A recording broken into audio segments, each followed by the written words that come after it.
Santa María Faustina Kowalska Diario. La Divina Misericordia en mi alma. Editorial de los Padres Marianos. De la Inmaculada Concepción de la Santísima Virgen María. Edición cuarta autorizada Stockbridge, Massachusetts 2001. PROLOGO. De la primera EDICION. Al dar a conocer el diario en castellano nos sentimos muy felices de haber podido satisfacer, con la gracia de Dios, el anhelo de muchas almas que deseaban conocer este testimonio espiritual y místico sobre la Divina Misericordia. Su autora, la Beata, Santa María Faustina del Santísimo Sacramento, de la Congregación de la Madre de Dios de la Misericordia, de Cracovia, Polonia, lo escribió por orden de su director espiritual, el Rev. P. Miguel Popoco, queriendo además cumplir y obedecer la voluntad de Jesús. Hija mía, sé diligente en apuntar cada frase que te digo sobre mi misericordia porque están destinadas para un gran número de almas que sacaran provecho de ellas diario. 1142. Su misión era transmitir lo que quería nuestro Señor, es decir, que todo el mundo conociera la misericordia de Dios. Su diario es un impresionante relato de las ascensiones y de la oscuridad del alma, es un testimonio de una fe difícil e inquebrantable. Es ante todo un testimonio de la confianza total en la infinita misericordia de Cristo. El diario está contenido en 6 cuadernos. Sor Faustina escribía como pensaba y como hablaba. Cada frase es una fuente de conocimiento divino. En 1980, el Santo Padre Juan Pablo II dedicó a la Divina Misericordia su segunda encíclica, Rico en Misericordia. Sería muy de desear su estudio detallado para indicar los puntos de contacto entre el diario de Sor Faustina y la mencionada encíclica. Los puntos de contacto son seguramente numerosos porque se inspiran en la misma fuente, es decir, la revelación de Dios y las enseñanzas de Cristo. Ahora un poco de la historia de la devoción a la Divina Misericordia. Sor Faustina en su diario escribió: oh Dios mío, amor mío, porque sé que en el momento de la muerte empezará mi misión, numeral 1729. Pues, así fue. Después de su muerte, el 5 de octubre de 1938, la devoción a la Divina Misericordia, aunque con muchas dificultades, se ha propagado por todo el mundo como un incendio. La confianza a la Divina Misericordia fue transmitida a los Estados Unidos por el Rev.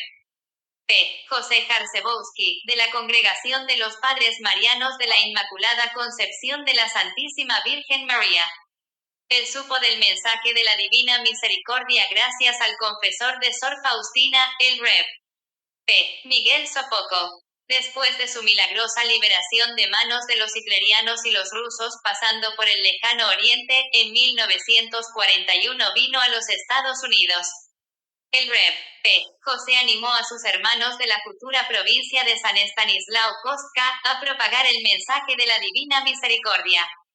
En poco tiempo, la devoción a la Divina Misericordia llegó a México junto con el Rev. P. Jarzebowski. Para nosotros es una satisfacción muy especial el presentar el diario de la Beata, Santa Faustina Kowalska, a toda la población de habla hispana, a todas las naciones del mundo que no lo poseían en esta versión, y que seguramente apreciarán su valor incuestionable y lo extraordinario de las enseñanzas teológicas contenidas en el mismo, despertando en el lector un mejor conocimiento de la misericordia de Dios, de manera que Jesús sea mejor conocido y más tiernamente amado como Rey de la Misericordia. La presente primera edición es autorizada. La editorial de los Padres Marianos, deseando participar espiritualmente en este importante acto, entrega a manos de los lectores el diario de la Beata, Santa Faustina. Esperamos que además de ser una expresión de veneración y de memoria, indicará también cómo amar, escuchar y suplicar a Dios misericordioso. Padre Estanislao Serafín Michalenko, M.I.C. Vicepostulador de la causa de canonización de la Beata Sor Faustina. Stockbridge, Eden Hill, 5 de octubre de 1996. INTRODUCCION a la primera EDICION en polaco. Al presentar esta edición del diario de Sor Faustina Kowalska, estoy plenamente consciente de ofrecer un documento de la mística católica de un valor excepcional, no solo para mística católica de un valor excepcional, no solo para la Iglesia en Polonia, sino también para la Iglesia universal. Es una edición crítica y fidedigna, preparada por la postulación, iguala en el proceso informativo, de Sor Faustina, bajo la supervisión de la Arquidiócesis de Cracovia, órgano competente en este terreno. El diario, cuyo tema es la devoción a la Divina Misericordia, últimamente se hizo muy actual por dos razones. Primero, la Congregación para la Enseñanza de la Fe, con su declaración de hace 2 años, revocó definitivamente los reparos presentados anteriormente por la Congregación del Santo Oficio, acerca de los escritos de Sor Faustina. La revocación de la notificación hizo que la devoción a la Divina Misericordia, presentada en el mencionado diario, ha cobrado una nueva vitalidad en todos los continentes, de lo que dan prueba numerosos testimonios que llegan continuamente a la postulación y a la congregación a la que Sor Faustina perteneció. Segundo, la encíclica últimamente publicada Dive sin Misericordia del Papa Juan Pablo II ha enfocado, felizmente, la mirada de la Iglesia y también la del mundo laico hacia este admirable atributo de Dios y, al mismo tiempo, este extraordinario aspecto de la economía de la salvación, que es la misericordia de Dios. Sería oportuno presentar un detallado estudio para indicar la convergencia entre el diario de Sor Faustina y la citada encíclica. Estos puntos de contacto seguramente son numerosos, ya que toman la inspiración de la misma fuente, es decir, de la revelación de Dios y de la enseñanza de Cristo. Además, nacieron en el mismo ambiente espiritual de Cracovia, ciudad donde, según se, está la más antigua iglesia dedicada al culto de la Divina Misericordia.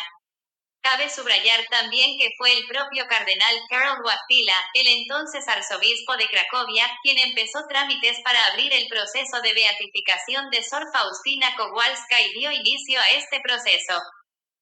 A la luz de lo dicho, el diario de Sor Faustina ha cobrado una enorme importancia para la espiritualidad católica y de allí la necesidad de preparar su edición fidedigna para evitar la deformación del texto por personas que tal vez actúen de buena fe, sin embargo estén suficientemente preparadas para ello.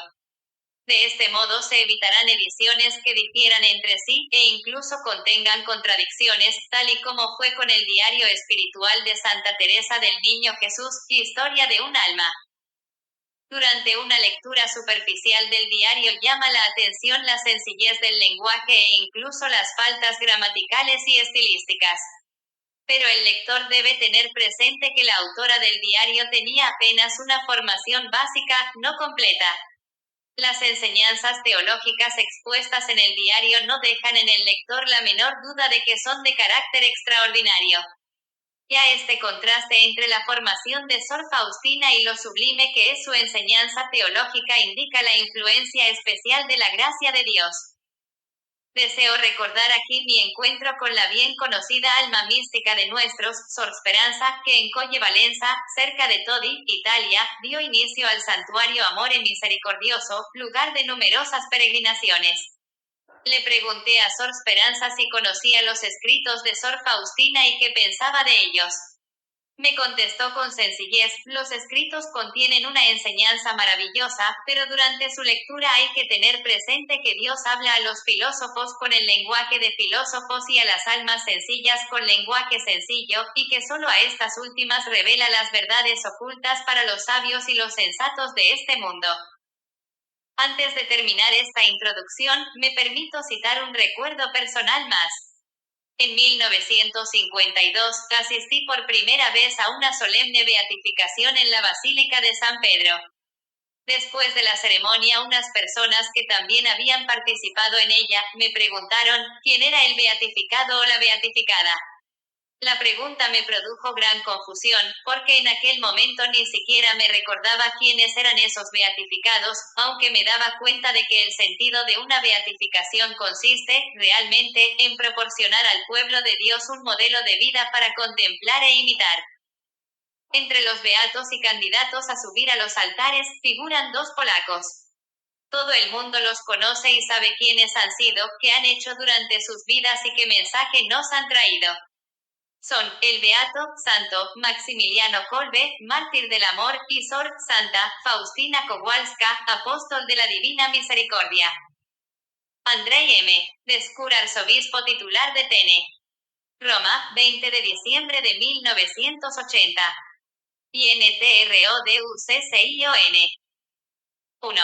Santa María Faustina Kowalska, apóstol de la Divina Misericordia, conocida actualmente en el mundo entero, ha sido incluida por los teólogos entre los destacados místicos de la Iglesia. Nació como la tercera hija entre 10 hermanos de una pobre y piadosa familia campesina de la aldea de Glogowiec. En el santo bautizo, celebrado en la iglesia parroquial de Swinice-Warki, se le impuso el nombre de Elena. Desde pequeña se destacó por la piedad, el amor a la oración, la laboriosidad y la obediencia, y por una gran sensibilidad ante la pobreza humana. Su educación escolar no duró ni siquiera 3 años. Al cumplir 14 años abandonó la casa familiar para trabajar de sirviente en Alexandro y Lodz, y mantenerse a sí misma y ayudar a sus padres. Ya desde los 7 años Elena sintió en su alma el llamado a la vida religiosa, 2 años antes de recibir la primera comunión, pero sus padres no le dieron el permiso para que entrara en el convento.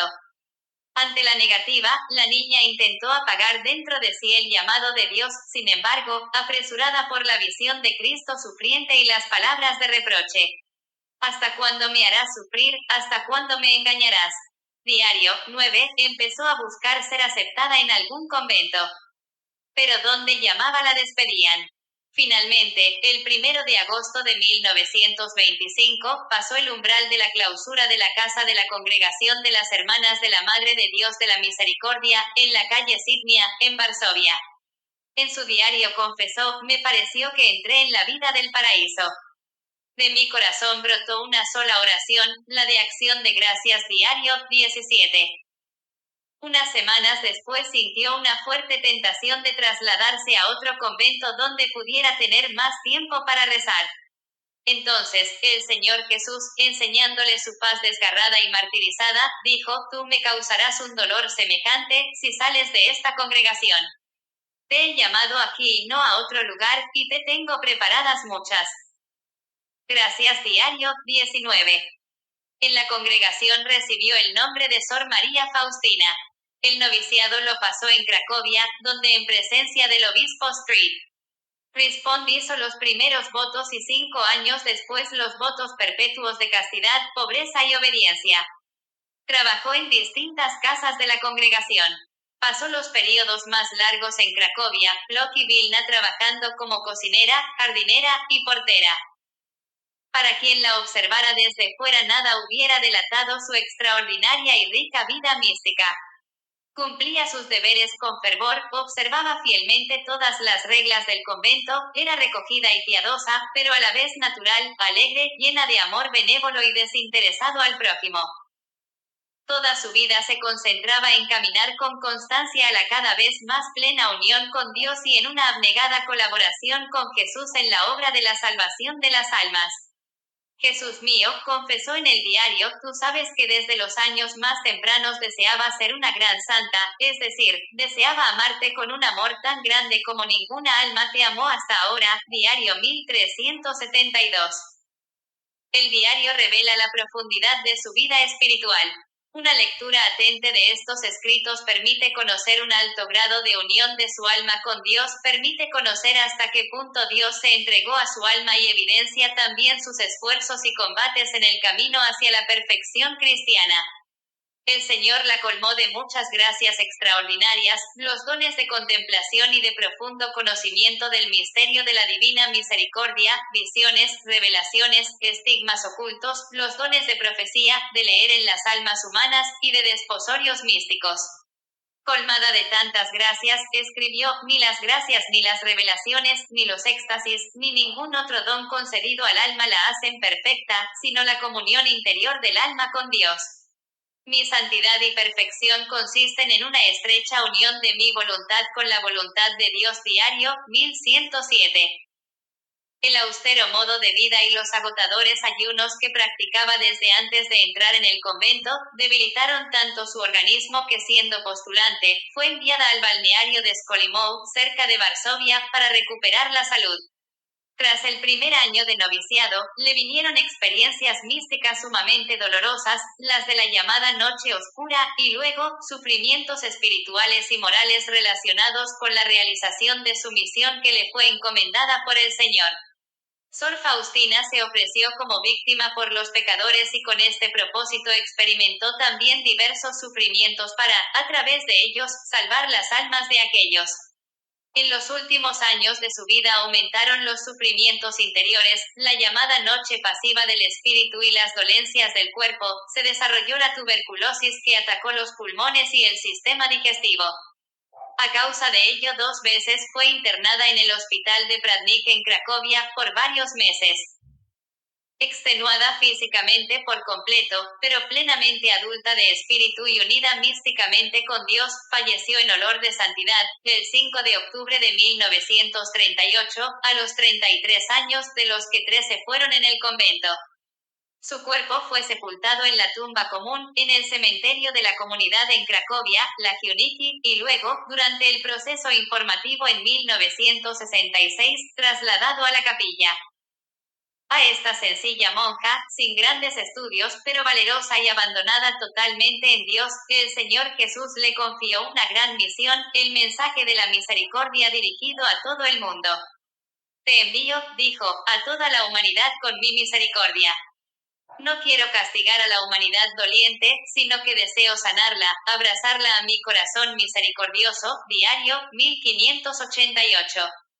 Tú eres la secretaria de mi misericordia, te he escogido para este cargo, en esta y en la vida futura. Diario, 1605, para que dé a conocer a las almas la gran misericordia que tengo con ellas, y que las invites a confiar en él. Abismo de mi misericordia, diario, 1567. 2. La misión de Sor Faustina consiste, en resumen, en recordar una verdad de la fe conocida desde siempre, pero olvidada, sobre el amor misericordioso de Dios al hombre y en transmitir nuevas formas de culto a la divina misericordia, cuya práctica ha de llevar a la renovación religiosa en el espíritu de confianza y misericordia cristianas. El diario que Sor Faustina escribió durante los últimos 4 años de su vida por un claro mandato del Señor Jesús, es una forma de memorial, en el que la autora registraba, al corriente y en retrospectiva, sobre todo los encuentros de su alma con Dios. Para sacar de estos apuntes la esencia de su misión, fue necesario un análisis científico. El mismo fue hecho por el conocido y destacado teólogo, padre profesor Ignacy Rosicki. Su extenso análisis fue resumido en la disertación titulada La Divina Misericordia. Líneas fundamentales de la devoción a la Divina Misericordia. A la luz de este trabajo resulta que todas las publicaciones anteriores a él dedicadas a la devoción a la Divina Misericordia transmitida por Sor Faustina, contienen solamente algunos elementos de esta devoción, acentuando a veces cuestiones sin importancia para ella. Por ejemplo, destacan la letanía o la novena, haciendo caso omiso a la hora de la misericordia. El mismo padre Rosicki hace referencia a ese aspecto diciendo, antes de conocer las formas concretas de la devoción a la divina misericordia, cabe decir que no figuran entre ellas las conocidas y populares novenas ni letanías. La base para distinguir estas y no otras oraciones o prácticas religiosas como nuevas formas de culto a la divina misericordia, lo son las concretas promesas que el Señor Jesús prometió cumplir bajo la condición de confiar en la bondad de Dios y practicar misericordia para con el prójimo. El padre Rosicki distingue 5 formas de la devoción a la divina misericordia. A. La imagen de Jesús misericordioso. El esbozo de la imagen le fue revelado a Sor Faustina en la visión del 22 de febrero de 1931 en su celda del convento de Plock. Al anochecer, estando yo en mi celda, escribe en el diario, vi al Señor Jesús vestido con una túnica blanca. Tenía una mano levantada para bendecir y con la otra tocaba la túnica sobre el pecho.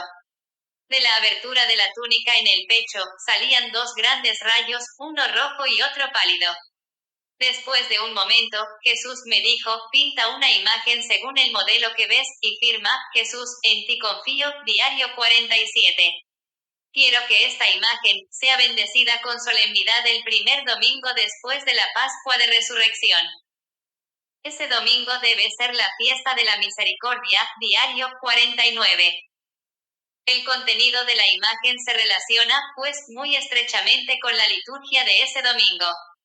Ese día la Iglesia lee el Evangelio según San Juan sobre la aparición de Cristo resucitado en el cenáculo y la institución del sacramento de la penitencia, JN 20, 19, 29. Así, la imagen presenta al Salvador resucitado que trae la paz a la humanidad por medio del perdón de los pecados, a precio de su pasión y muerte en la cruz. Los rayos de la sangre y del agua que brotan del corazón, invisible en la imagen, traspasado por la lanza y las señales de los clavos, evocan los acontecimientos del Viernes Santo, JN 19, 17, 18, 33, 37. Así pues, la imagen de Jesús misericordioso une en sí estos dos actos evangélicos que hablan con la mayor claridad del amor de Dios al hombre. Los elementos más característicos de esta imagen de Cristo son los rayos. El Señor Jesús, preguntado por lo que significaban, explicó, el rayo pálido simboliza el agua que justifica a las almas. El rayo rojo simboliza la sangre que es la vida de las almas. Bienaventurado quien viva a la sombra de ellos, diario 299. Purifican el alma los sacramentos del bautismo y de la penitencia, mientras que la alimenta plenamente la Eucaristía.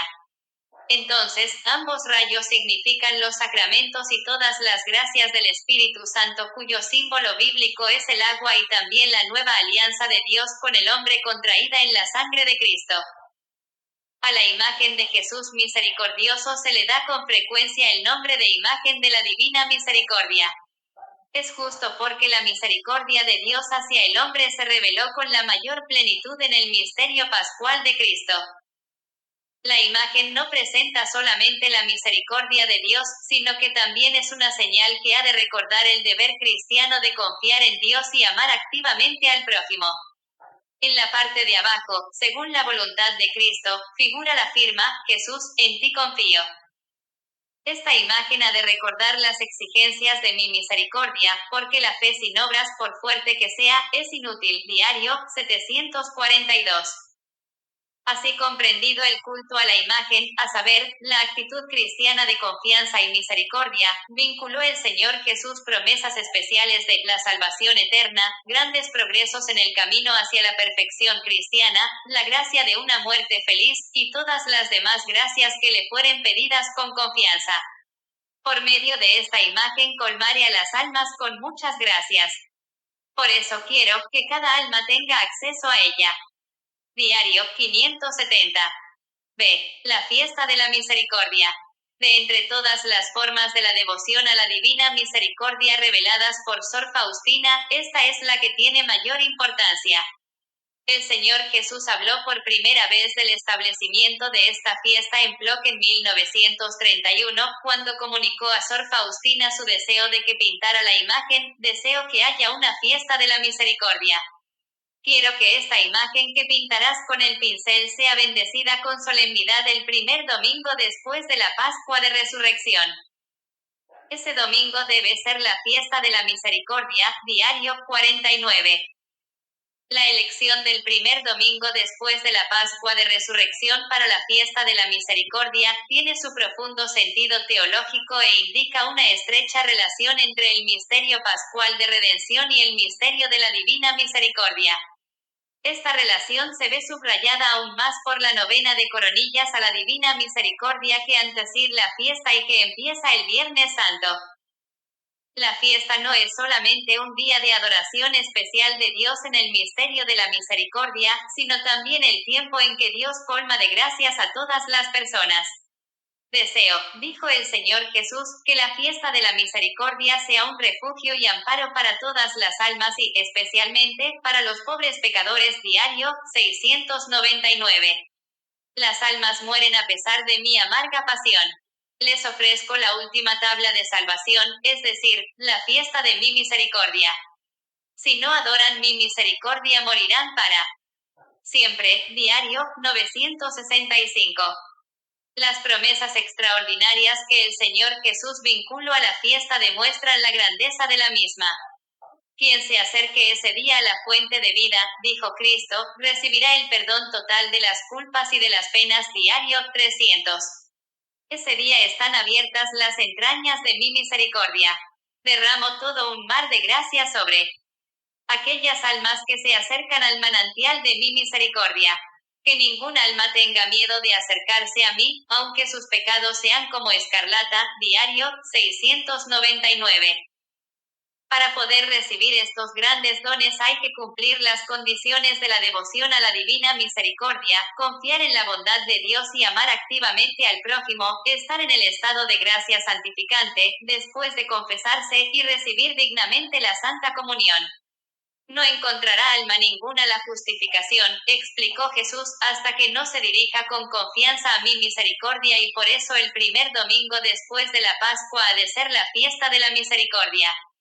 Ese día los sacerdotes deben hablar a las almas sobre mi misericordia infinita. Diario 570. C. La coronilla a la divina misericordia. El Señor Jesús dictó esta oración a Sor Faustina entre el 13 y el 14 de septiembre de 1935 en Vilna, como una oración para aplacar la ira divina. Vea el diario 474-476. Las personas que rezan esta coronilla ofrecen a Dios Padre el cuerpo y la sangre, el alma y la divinidad de Jesucristo como propiciación por sus pecados, los pecados de sus familiares y los del mundo entero. Al unirse al sacrificio de Jesús, apelan a este amor con el que Dios Padre ama a su Hijo y él a todas las personas. En esta oración piden también misericordia para nosotros y el mundo entero, haciendo, de este modo, un acto de misericordia. Agregando a ello una actitud de confianza y cumpliendo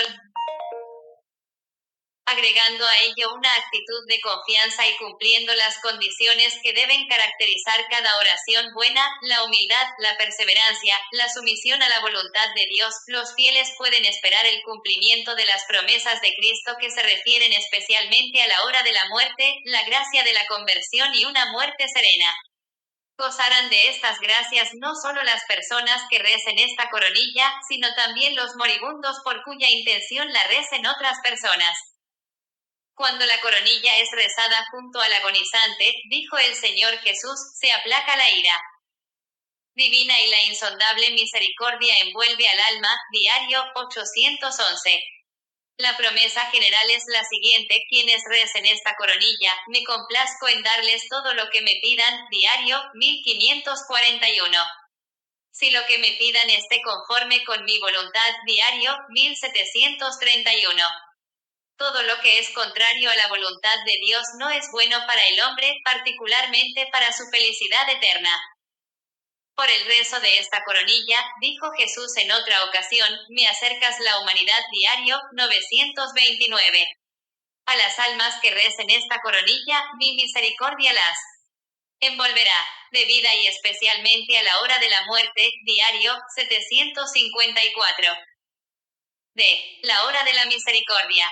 En octubre de 1937, en unas circunstancias poco aclaradas por Sor Faustina, el Señor Jesús encomendó adorar la hora de su muerte. Cuantas veces oigas el reloj dando las 3, sumérgete en mi misericordia, adorándola y glorificándola, suplica su omnipotencia para el mundo entero y, especialmente, para los pobres pecadores, ya que en ese momento, se abrió de par en par para cada alma. Diario 1572.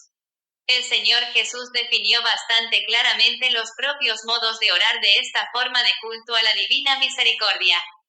En esa hora, dijo a Sor Faustina, procura rezar el Vía Crucis, en cuanto te lo permitan tus deberes, y si no puedes rezar el Vía Crucis, por lo menos entra un momento en la capilla y adora en el Santísimo Sacramento a mi corazón que está lleno de misericordia. Y si no puedes entrar en la capilla, sumérgete en oración allí donde estés, aunque sea por un brevísimo instante. Diario 1572. El padre Rosicky habla de 3 condiciones para que sean escuchadas las oraciones de esa hora. 1. La oración ha de ser dirigida a Jesús. 2. Ha de ser rezada a las 3 de la tarde. 3. Ha de apelar a los valores y méritos de la pasión del Señor. En esa hora, prometió Jesús, puedes obtener todo lo que pidas para ti o para los demás.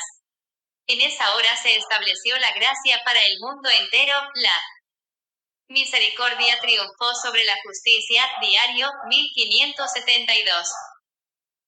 La propagación de la devoción a la divina misericordia. Entre las formas de devoción a la divina misericordia, el padre Rosicky distingue además la propagación de la devoción a la divina misericordia, porque con ella también se relaciona. Entre las formas de devoción a la divina misericordia, el padre Rosicky distingue además la propagación de la devoción a la divina misericordia, porque con ella también se relacionan algunas promesas de Cristo. A las almas que propagan la devoción a mi misericordia, las protejo durante toda su vida como una madre cariñosa a su niño recién nacido, y a la hora de la muerte no seré para ellas el juez, sino el Salvador misericordioso. Diario, 1075. La esencia del culto a la divina misericordia consiste en la actitud de confianza hacia Dios y la caridad hacia el prójimo.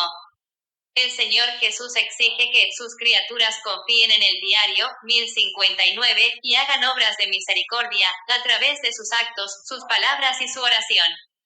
Debes mostrar misericordia al prójimo siempre y en todas partes. No puedes dejar de hacerlo, ni excusarte, ni justificarte. Diario, 742. Cristo desea que sus devotos hagan al día por lo menos un acto de amor hacia el prójimo.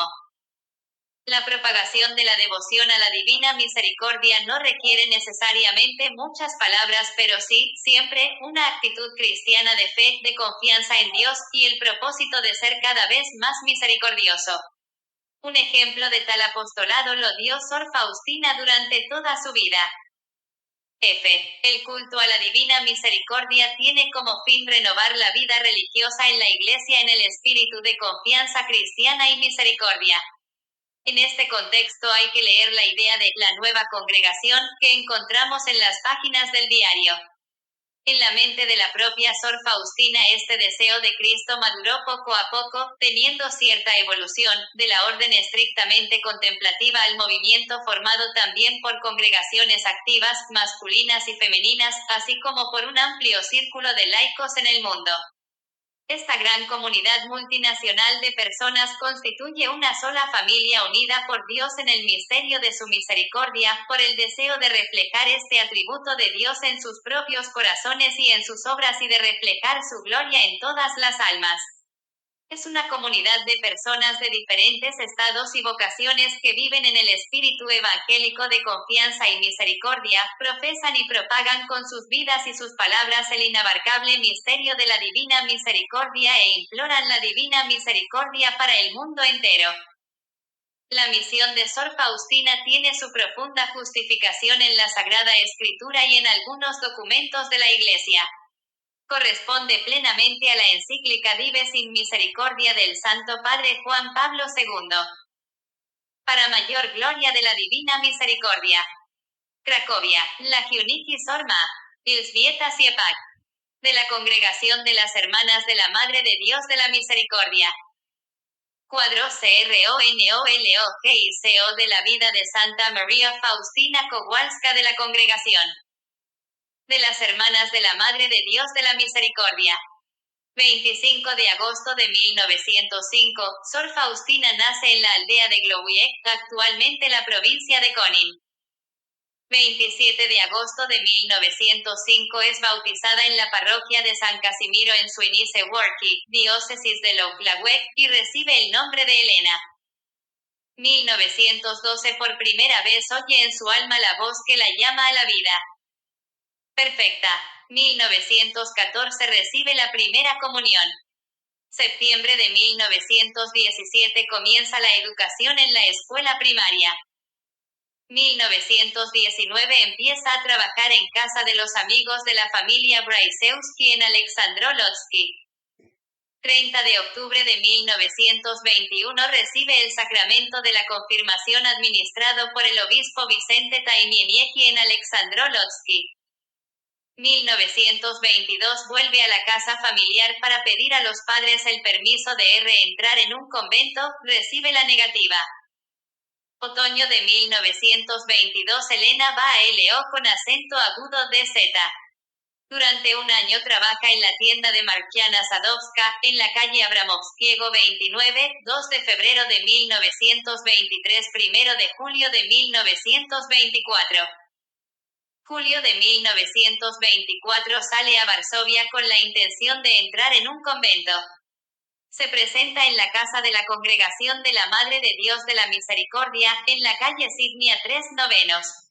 La superiora promete recibirla, pero antes le encomienda reunir una pequeña dote. 1 de agosto de 1925, después de un año de trabajo como sirvienta, Elena Kowalska vuelve a presentarse a la superiora del convento en la calle Signia. Es admitida al postulantado. 23 de enero de 1926 va a la casa del noviciado en Cracovia. 30 de abril de 1926 recibe el hábito y el nombre de Sor María Faustina.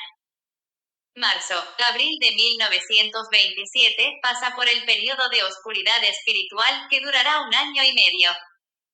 16 de abril de 1928 el Viernes Santo el ardor del amor divino penetra a la novicia sufriente que olvida los sufrimientos experimentados, conoce con más claridad lo mucho que Cristo sufrió por ella. 30 de abril de 1928 al terminar el noviciado y después del retiro espiritual de 8 días, hace los primeros votos temporales. 10 de octubre de 1928 el capítulo general que se celebra en la congregación elige como superiora general a la Madre Micaela Moraxehuasca que va a ser la superiora de Sor Faustina durante toda la vida. Será también su ayuda y consuelo en los momentos difíciles. 31 de octubre de 1928 sale a casa de la congregación en Varsovia, en la calle Signia, para trabajar en la cocina.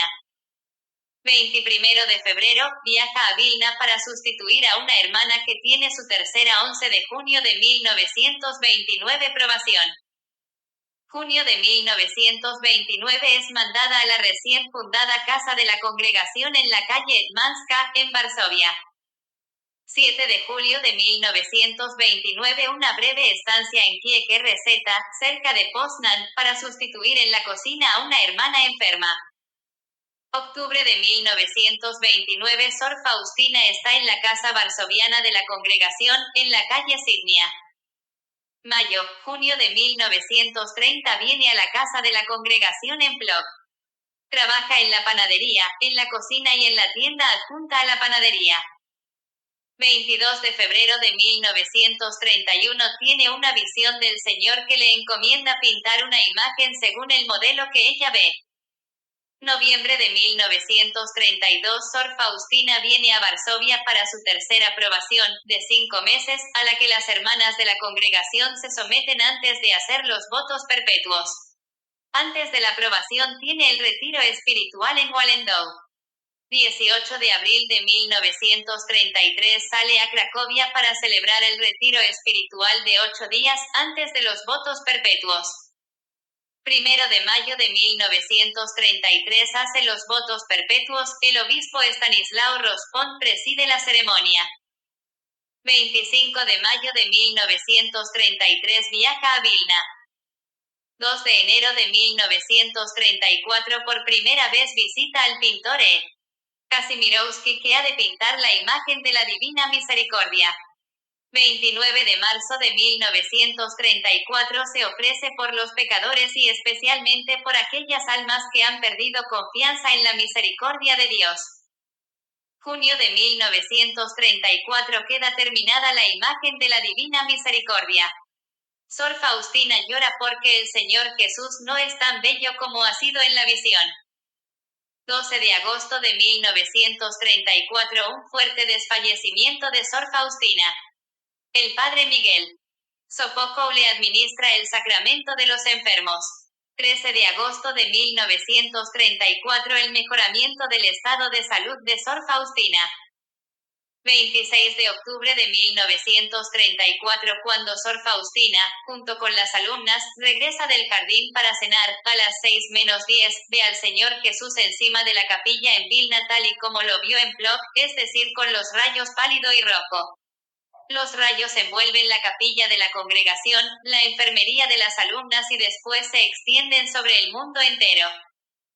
15 de febrero de 1935 recibe la noticia de una grave enfermedad de su madre y va a la casa familiar en Glogowiec. En el camino de regreso a Vilna, se detiene en Varsovia para ver a la madre general, Micaela Morakseuska, y a su antigua maestra, Sor María Josefa Brasosa. 19 de octubre de 1935 sale a Cracovia para participar en el retiro espiritual de 8 días. 8 de enero de 1936 hace una visita al arzobispo Romuald Jalbrzykowski, metropolitano de Vilna y le comunica que el Señor Jesús exige la fundación de una congregación nueva. 21 de marzo de 1936 sale de Vilna y viene a Varsovia. 25 de marzo de 1936 es trasladada a la casa de la congregación en Wallendorf. Abril de 1936 es trasladada a la casa en la localidad de Derby, a 2 kilómetros de Wallendorf. 11 de mayo de 1936 sale de Derby y va a Cracovia para estar allí hasta su muerte. 14 de septiembre de 1936 un encuentro con el arzobispo Jalbrzykowski, quien, estando de paso Cracovia, visita la casa de la congregación. 19 de septiembre de 1936 un examen en el sanatorio de Pradnik, hoy, el Hospital Juan Pablo II. 9 de diciembre de 1936 la estancia en el Hospital de Pradnik. 27 de marzo de 1937. 29 de julio la estancia en el balneario de Ravka. 10 de agosto de 1937. 21 de abril de 1938 el empeoramiento del estado de salud y el retorno de Sor Faustina. Agosto de 1938 la última carta a la Superiora General en la que Sor Faustina pide perdón por las desobediencias de toda la vida y la que termina con las palabras, hasta la vista en el cielo. 25 de agosto de 1938 Sor Faustina recibe el sacramento de los enfermos.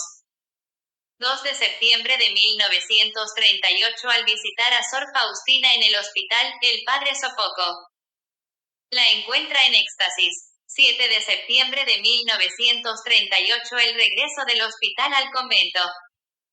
5 de octubre de 1938 a las 11:15 de la noche, Sor María Faustina Kowalska, tras largos sufrimientos soportados con gran paciencia, ha ido a encontrarse con el Señor para recibir la recompensa.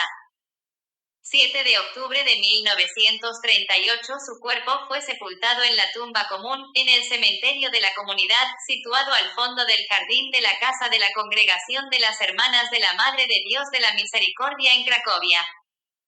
La Giuniki. 21 de octubre de 1965 en la Arquidiócesis de Cracovia es iniciado el proceso informativo sobre la beatificación de Sor Faustina. 25 de noviembre de 1966 el traslado de los restos mortales de Sor Faustina del cementerio a la capilla de las Hermanas de la Madre de Dios de la Misericordia en Cracovia, la Giuniki. 20 de septiembre de 1967 una solemne sesión presidida por el cardenal Karol Wojtyła pone el punto final al proceso informativo diocesano. Las actas del proceso son enviadas a Roma. 31 de enero de 1968 con decreto de la Congregación para la Causa de los Santos se abre el proceso de beatificación de la sierva de Dios Sor Faustina. 19 de junio de 1981 la Sagrada Congregación de la Causa de los Santos, después de completar la investigación de todos los escritos de la sierva de Dios Sor Faustina, emite un documento declarando que nada se interpone para continuar con su causa. 7 de marzo de 1992 en presencia del Santo Padre, la Congregación de la Causa de los Santos promulga el decreto de las virtudes heroicas mediante el cual la Iglesia reconoce que Sor Faustina practicó todas las virtudes de manera heroica. Como resultado, ella recibe el título de venerable, sierva de Dios y se abre el camino para verificar el milagro atribuido a su intercesión.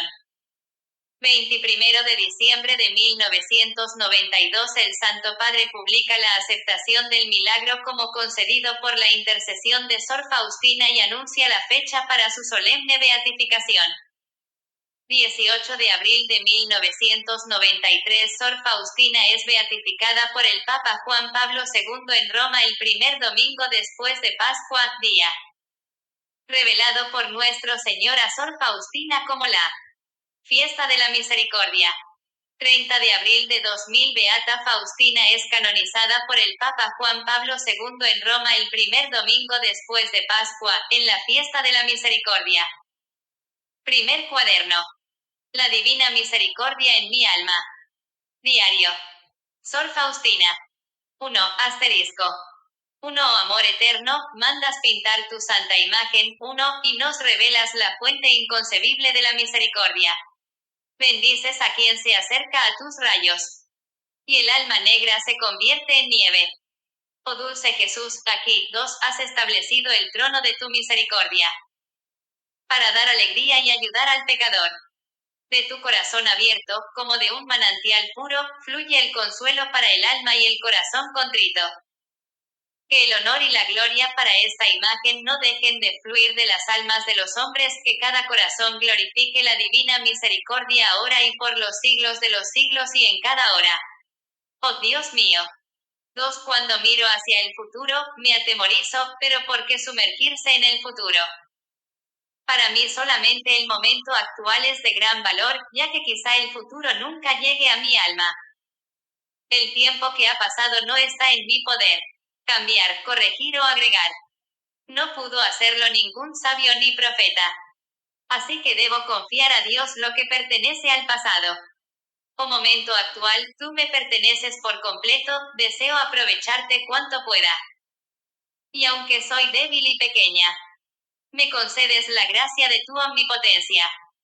Por eso, confiando en tu misericordia, camino por la vida como un niño pequeño y cada día te ofrezco mi corazón inflamado del amor por tu mayor gloria. Asterisco. La cifra árabe entre paréntesis, localizada al principio o dentro del texto, indica la página correspondiente en el manuscrito del diario. Por otra parte, las palabras entre paréntesis cuadrado han sido agregadas por la editorial para aclarar pasajes del texto. Las cifras que se encuentran al margen del texto del diario permiten al lector encontrar diferentes temas en el índice de temas, personas y localidades. 2 más. JMJ3 Dios y las almas, oh Rey de misericordia, guía mi alma. Sor M. Faustina del Santísimo Sacramento. Vilna, 28 de julio de 1934. 4. Oh Jesús mío, por la confianza en ti trenzo miles de coronas y sé que todas florecerán. Y sé que florecerán cuando las ilumine el sol divino. Mas, oh gran y divino sacramento que ocultas a mi Dios. Jesús, acompáñame en cada momento, y ningún temor invadirá mi corazón. 3 más. Vilna, 28 de julio. 1934. JMJ más. Primer cuaderno. Dios y las almas. 5. Seas adorada, oh Santísima Trinidad, ahora y siempre, seas alabada en todas tus obras y en todas tus criaturas. Que la grandeza de tu misericordia, oh Dios, sea admirada y glorificada. 6. Debo tomar nota, 3, de los encuentros de mi alma contigo, oh Dios, en los momentos particulares de tus visitas. Debo escribir de ti, oh inconcebible en la misericordia hacia mi pobre alma. Tu santa voluntad es la vida de mi alma. He recibido este mandato de quien te sustituye para mí, oh Dios, aquí en la tierra y que me enseña tu santa voluntad. Jesús, tú ves qué difícil es para mí escribir, y que no sé describir claramente lo que siento en el alma. Oh Dios, puede la pluma describir cosas para las cuales, a veces, no hay palabras. Pero me mandas escribir, oh Dios, esto me basta. Varsovia, 1 de agosto de 1925. Ingreso al convento. 7. Desde los 7 años sentía la suprema llamada de Dios, la gracia de la vocación a la vida consagrada. A los 7 años por primera vez oí la voz de Dios en mi alma, es decir, la invitación a una vida más perfecta. Sin embargo, no siempre obedecí la voz de la gracia. No encontré a nadie quien me aclarase esas cosas. 8. El 18º año de mi vida, insistente pedido a mis padres el permiso para entrar en un convento, una categórica negativa de los padres. Después de esa negativa me entregué a las vanidades de la vida. 4. Sin hacer caso alguno a la voz de la gracia, aunque mi alma. 4. En nada encontraba satisfacción. Las continuas llamadas de la gracia eran para mí un gran tormento, sin embargo intenté apagarlas con distracciones. Evitaba a Dios dentro de mí y con toda mi alma me inclinaba hacia las criaturas. Pero la gracia divina venció en mi alma. 9. Una vez, junto con una de mis hermanas, fuimos a un baile. 5. Cuando todos se divertían mucho, mi alma sufría tormentos interiores. En el momento en que empecé a bailar, de repente vi a Jesús junto a mí. A Jesús martirizado, despojado de sus vestiduras, cubierto de heridas, diciéndome esas palabras: ¿hasta cuándo me harás sufrir? ¿Hasta cuándo me engañarás? En aquel momento dejaron de sonar los alegres tonos de la música, desapareció de mis ojos la compañía en que me encontraba, nos quedamos Jesús y yo. Me senté junto a mi querida hermana, disimulando lo que ocurrió en mi alma con un dolor de cabeza. Un momento después abandoné discretamente a la compañía y a mi hermana y fui a la catedral de San Estanislao Kostka. Estaba anocheciendo, había poca gente en la catedral. Sin hacer caso a lo que pasaba alrededor, me postré en cruz delante del Santísimo Sacramento, y pedí al Señor que se dignara hacerme conocer qué había de hacer en adelante. 10. Entonces oí esas palabras: ve inmediatamente a Varsovia, allí entrarás en un convento. Me levanté de la oración, fui a casa y solucioné las cosas necesarias. Como pude, le confesé a mi hermana lo que había ocurrido en mi alma, le dije que me despidiera de mis padres, y con un solo vestido, sin nada más, llegué a Varsovia. 11. Cuando bajé del tren y vi que cada uno se fue por su camino, me entró miedo. ¿Qué hacer? ¿A dónde dirigirme, si no conocía a nadie? Y dije a la Madre de Dios: María, dirígeme, guíame. Inmediatamente oí en el alma estas palabras: que saliera de la ciudad a una aldea. 6. Donde pasaría una noche tranquila. Así lo hice y encontré todo tal y como la Madre de Dios me había dicho.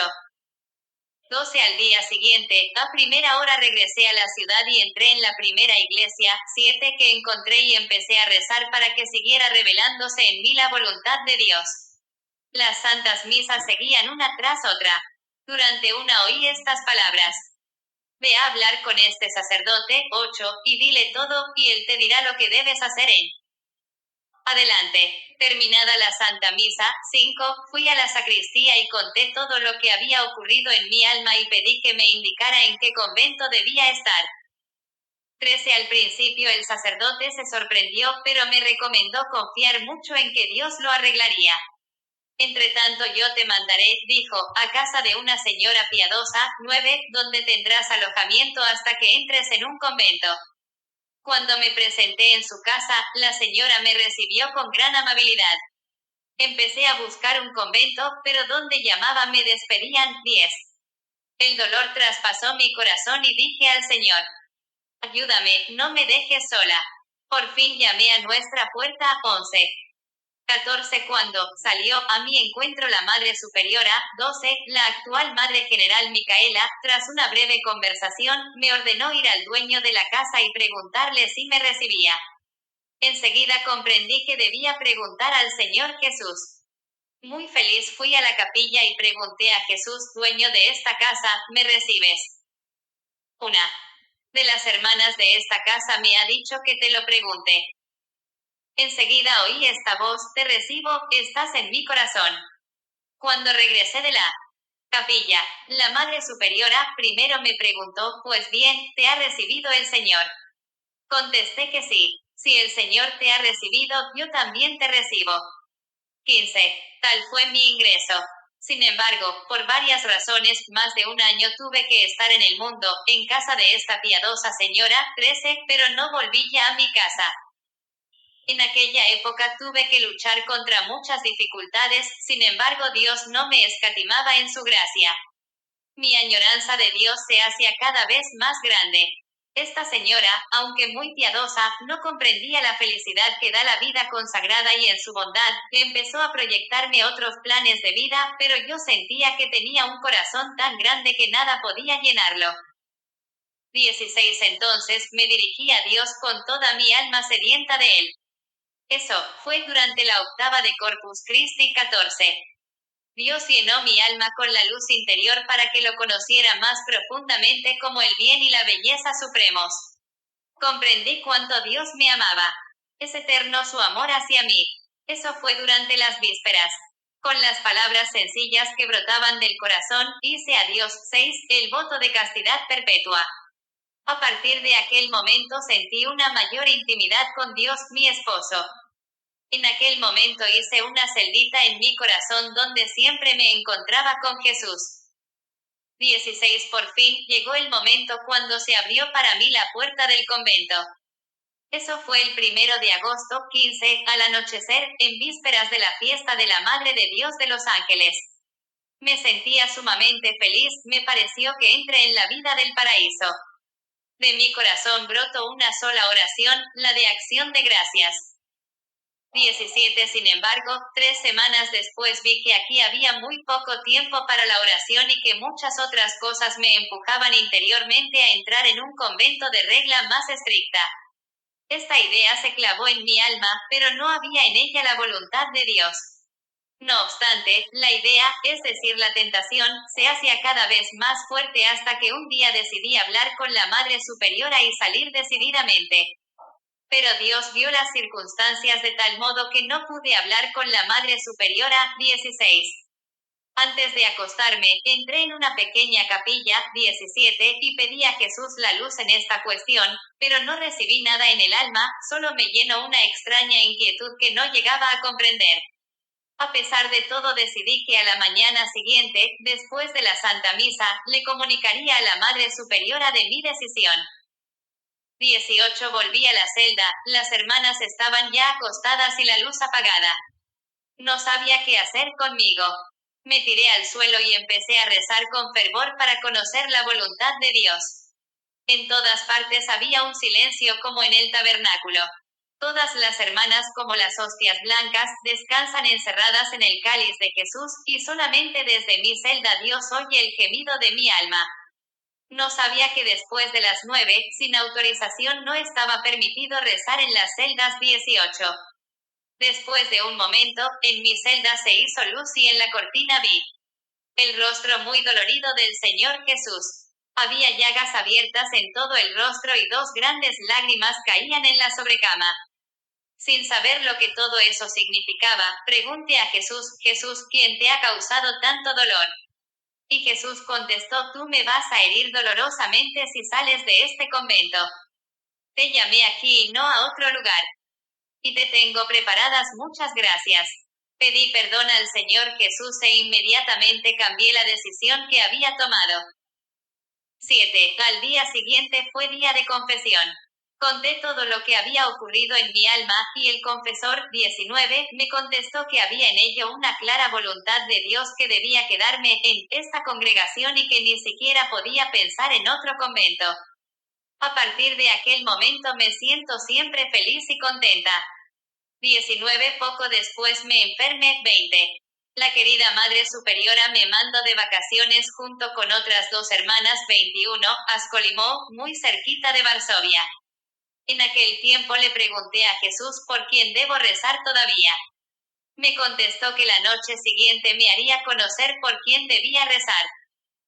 Vi al ángel de la guarda que me dijo seguirlo. En un momento me encontré en un lugar nebuloso, lleno de fuego, y había allí una multitud de almas sufrientes.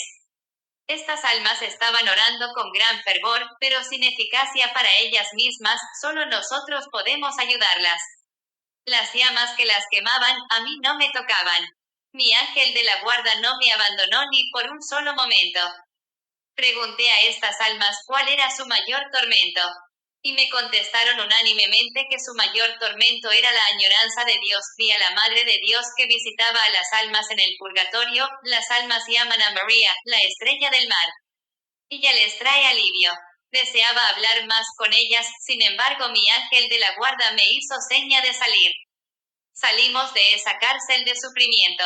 Oí una voz interior que me dijo, mi misericordia no lo desea, pero la justicia lo exige.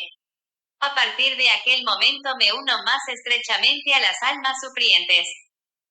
20 Fin del postulantazo, 29 de abril de 1926. Las superioras 22 me mandaron al noviciado a Cracovia. Una alegría inimaginable reinaba en mi alma. Cuando llegamos al noviciado, 23, la hermana, 24, estaba muriendo. Unos días después vino la hermana. Y me mandó ir a la madre maestra, 25, y decirle que su confesor, padre Rospont, 26, celebrara en su intención una santa misa y 3 jaculatorias. Al principio consentí, pero al día siguiente pensé que no iría a la madre maestra, porque no entendía bien si había sido un sueño o realidad. Y no fue. La noche siguiente se repitió lo mismo, pero más claramente, no lo dudaba. No obstante, a la mañana siguiente decidí no decirlo a la maestra. Se lo diría solo cuando la viera durante el día. Un momento después la encontré en el pasillo. Aquella hermana fallecida me reprochaba que no había ido enseguida y mi alma se llenó de gran inquietud. Entonces fui inmediatamente a hablar con la madre maestra y le conté todo lo que había sucedido. La madre dijo que ella lo arreglaría. Enseguida la paz volvió a mi alma y 3 días después aquella hermana vino y me dijo, Dios se lo pague. 21 Durante la toma de hábito, 27, Dios me dio a conocer lo mucho que iba a sufrir. Vi claramente a que me estaba comprometiendo. Fue un minuto de ese sufrimiento. Dios volvió a colmar mi alma con muchos consuelos. 22 Al final del primer año de noviciado, en mi alma empezó a oscurecer. No sentía ningún consuelo en la oración, la meditación venía con gran esfuerzo, el miedo empezó a apoderarse de mí. Penetré más profundamente en mi interior y lo único que vi fue una gran miseria. Vi también claramente la gran santidad de Dios, no me atrevía a levantar los ojos hacia él, pero me postré como polvo a sus pies y mendigué su misericordia. Pasaron casi 6 meses y el estado de mi alma no cambió nada. Nuestra querida Madre Maestra, 28, me daba ánimo en esos momentos difíciles. Sin embargo, este sufrimiento aumentaba cada vez más y más. Se acercaba el segundo año del noviciado.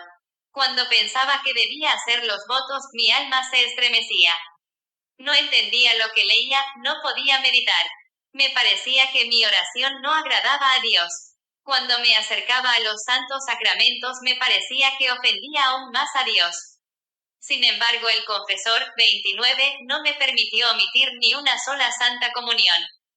Dios actuaba en mi alma de modo singular. No entendía absolutamente nada de lo que me decía el confesor. Las sencillas verdades de la fe se hacían incomprensibles, mi alma sufría sin poder encontrar satisfacción en alguna parte. 9. Hubo un momento en que me vino una fuerte idea de que era rechazada por Dios. Esta terrible idea atravesó mi alma por completo. En este sufrimiento mi alma empezó a agonizar. Quería morir pero no podía. Me vino la idea de a qué pretender las virtudes. ¿Para qué mortificarme si todo es desagradable a Dios? Al decirlo a la Madre Maestra, recibí la siguiente respuesta, debes saber, hermana, que Dios la destina para una gran santidad. Es una señal que Dios la quiere tener en el cielo, muy cerca de sí mismo. Hermana, confié mucho en el Señor Jesús. Esta terrible idea de ser rechazados por Dios es un tormento que en realidad sufren los condenados.